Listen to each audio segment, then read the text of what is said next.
What is up, everybody? Ninja Nick here with Tactical Gaming, bringing you guys an interesting video. BioWare's Damage Control. And this comes at the height of everything we've seen with Veilguard and everything we know about Mass Effect, the new one. So don't get your hopes up. It's probably going to be just like Veilguard.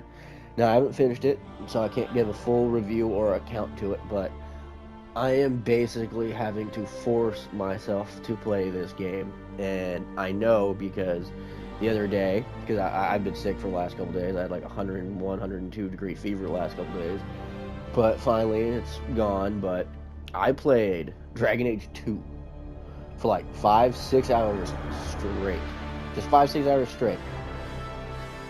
Didn't want to stop, was having fun, enjoyed the story, was laughing and everything. Veilguard, I have to do like stints of like 40 to 50 minutes, and then I'm like, okay, I kind of want to do something else, because you quite literally get bored and tired of hearing the same fucking thing over and over again.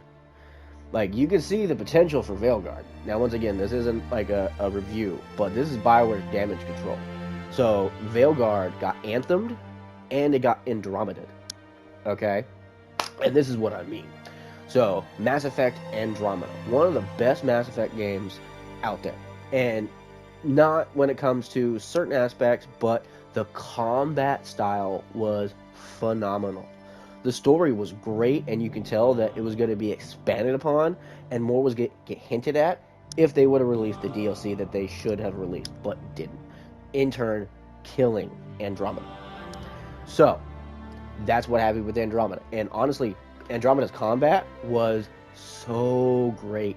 The way you can actually change things up and alter things and definitely make your character definitely more your character than anyone else's was awesome. Love that aspect. Now, it definitely did have things that I did not like. Like, the voice acting kind of sucked. There was a lot of glitches at first and everything else. But, Now, Anthem. Same thing. Great game. You can tell that this game had a lot of potential, a lot. And I still play this game from time to time. Just go in and just randomly. I was playing it on my Xbox the other day. This is on my PlayStation here. But it's so funny because this game, there's still a solid player base for this game. And yet, where's the solid player base for Veilguard? I mean, there are people who are playing like 20, 30, 40,000 who are playing it, I think, solidly right now. But that's like at an hour time here and there. Like, most time that most people are playing are a couple hours here and there, and those are the streamers who are trying to shill the game. Because a lot of the game is quite literally political. It is body politics. It is she, her, he, them kind of like thing. Like, that's what it is. And they're throwing it in your face constantly. Now, it's not too bad directly to the point, but BioWare is going to have to literally fix things. And this is where I'm going to say that you probably should not have your hopes up for the next Mass Effect, because by what I heard, and by what a lot of other people heard, like Dr.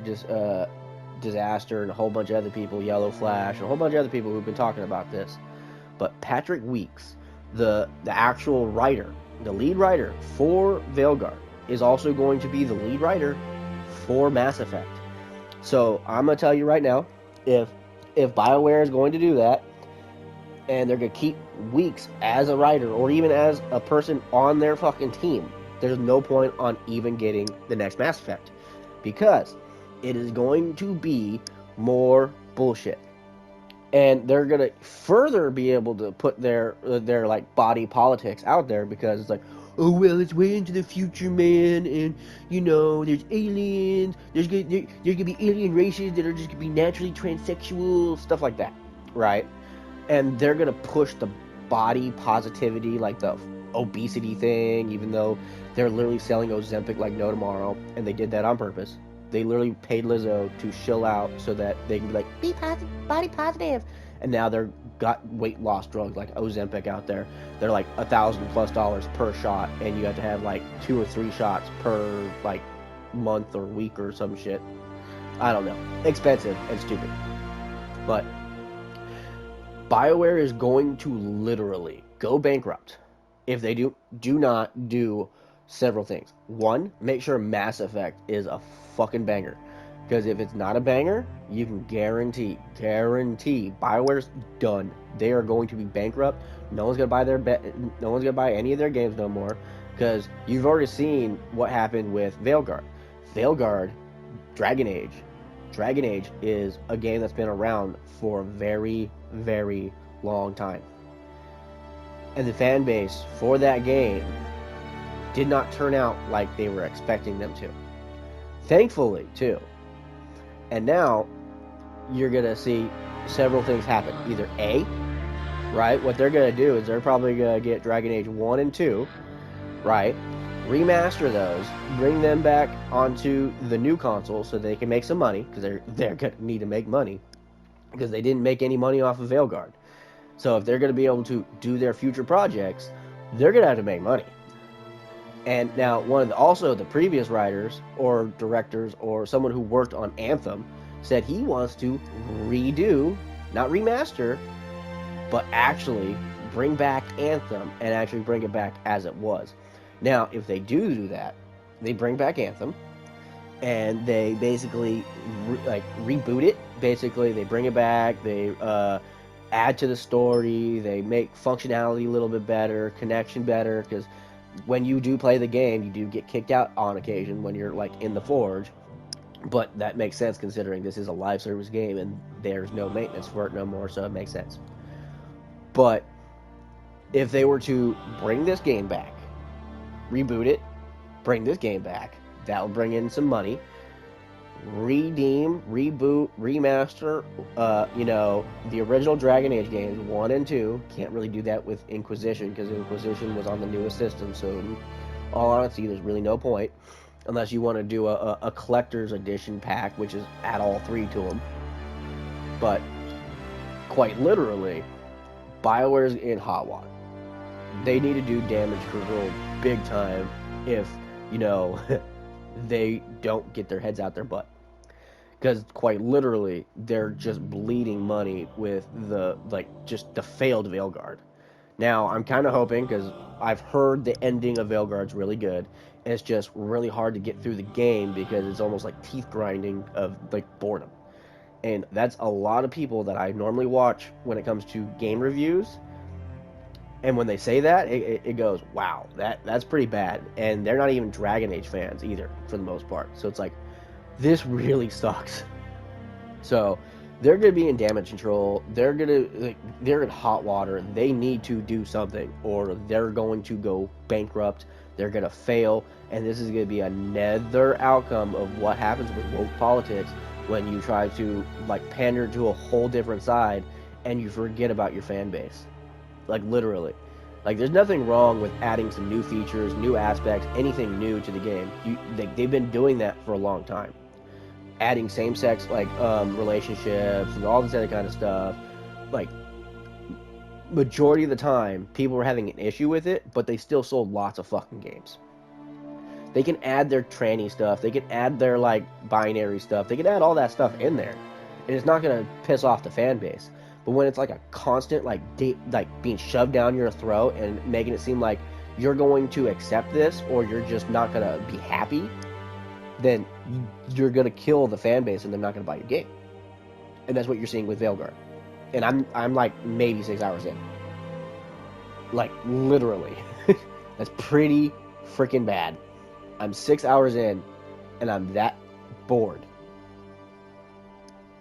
And it's not even boredom, it's the same concept, same thing, over and over and over again. And a lot of stuff seems very, very short. But, yeah, the only way I see them getting out of the debacle that they're in is if they reboot this game and bring it back and, bring back live service for it and keep it active. Right? Just like ESO. Keep it active like ESO and you will make money, BioWare. And then remaster both Dragon Age 1 and 2, and you can guarantee you will make money. Remastering 1 and 2 and putting it on the new Xbox and the new PlayStation, you will make money. Much like the Mass Effect remaster, they made money, and that's what they used to work on Veilguard.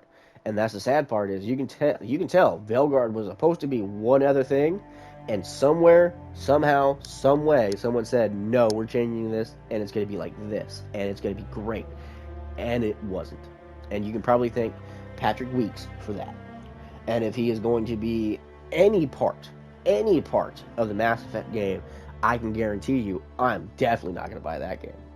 Because Veilguard has definitely shown me that Weeks sucks as a writer. Like, really does. So, hopefully that helps. BioWare, get your head out your asses, please, because you have a fan base that has been playing your games since Knights of the Old Republic, and they are not happy with y'all right now. So, like, share, subscribe, spread the word, stay free, America. Hell yeah, Trump 2024, let's go, America, we're going to be great again. And then JD Vance 2028, let's go.